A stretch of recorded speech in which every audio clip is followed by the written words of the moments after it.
लेकिन इधर supreme court में इस समय केंद्र सरकार किसी भी तरह यह साबित करने में लगी हुई है कि वक्फ कानून में बदलाव का उसका फैसला बिल्कुल सही था।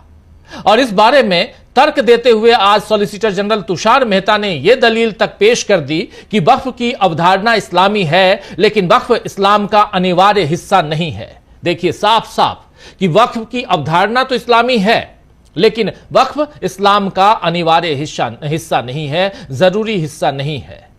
और तुषार मेहता ने अपनी दलील में कहा है कि दान हर धर्म का हिस्सा है। हिंदुओं में दान की एक प्रणाली है, सिखों में भी यह मौजूद है। इस्लाम में वक्फ कुछ और नहीं है बल्कि दान है।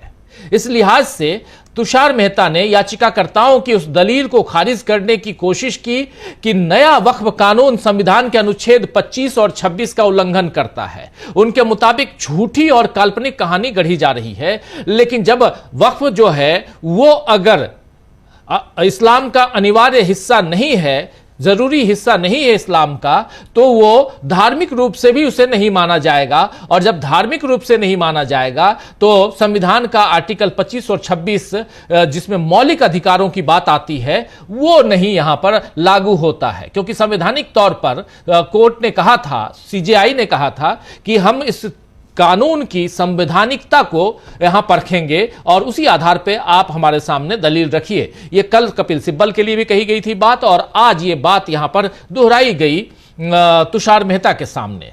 लेकिन तुषार मेहता यह साबित करने की यहां कोशिश कर रहे थे वक्फ संशोधन कानून में कि 25 और 26 तो इस पे लागू ही नहीं होता, और ये कानून जो है इसका उल्लंघन नहीं करता है, क्योंकि वक्फ जो है वो इस्लाम का हिस्सा ही नहीं है, जरूरी हिस्सा नहीं है। एक बात तो ये। दूसरी बात, बार बार ये वहां पर वक्फ बाय यूजर को लेकर कहा जा रहा है कि वो बिल्कुल उसे उस दिशा में लेके जाया जा रहा है जहां इसको ट्रस्ट में परिवर्तित कर दिया जाए। और इसके लिए भी बहुत सारी दलीलें दी गई। हमारे तमाम साथी जो आज दिन भर और कल भी दिन भर इस पूरे लाइव टेलीकास्ट को देख रहे थे हमारे इसी चैनल पर, वो अच्छी तरह से समझ रहे हैं कि दलीलों में क्या क्या बातें हुई हैं।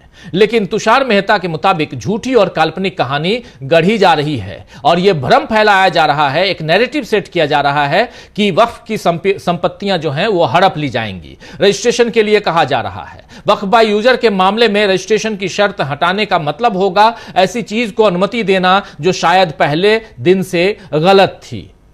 इन दलीलों को, यह दलील बता रहा हूं दोस्तों, और यह दलील तुषार मेहता सॉलिसिटर जनरल की है। इन दलीलों को सुनकर समझा जा सकता है कि केंद्र सरकार हर तरह से अपने फैसले का न केवल बचाव कर रही है, बल्कि जो याचिकाकर्ता हैं जिन्होंने इसके खिलाफ याचिकाएं लगाई हैं उन पर यह इल्जाम भी लगा रही है सरकार कि वो झूठी और काल्पनिक कहानी गढ़ रहे हैं, झूठी नैरेटिव सेट करने की कोशिश कर रहे हैं। यानी वक्फ कानून को लेकर जो आशंकाएं उपजी हुई थी, जिस पर देश भर में मुसलमानों ने चिंता प्रकट की थी, इसे संविधान के खिलाफ बताया था, उन सबको बीजेपी खारिज करने में लगी हुई है। बहरहाल कल की सुनवाई में क्या कुछ होता है यह देखना होगा।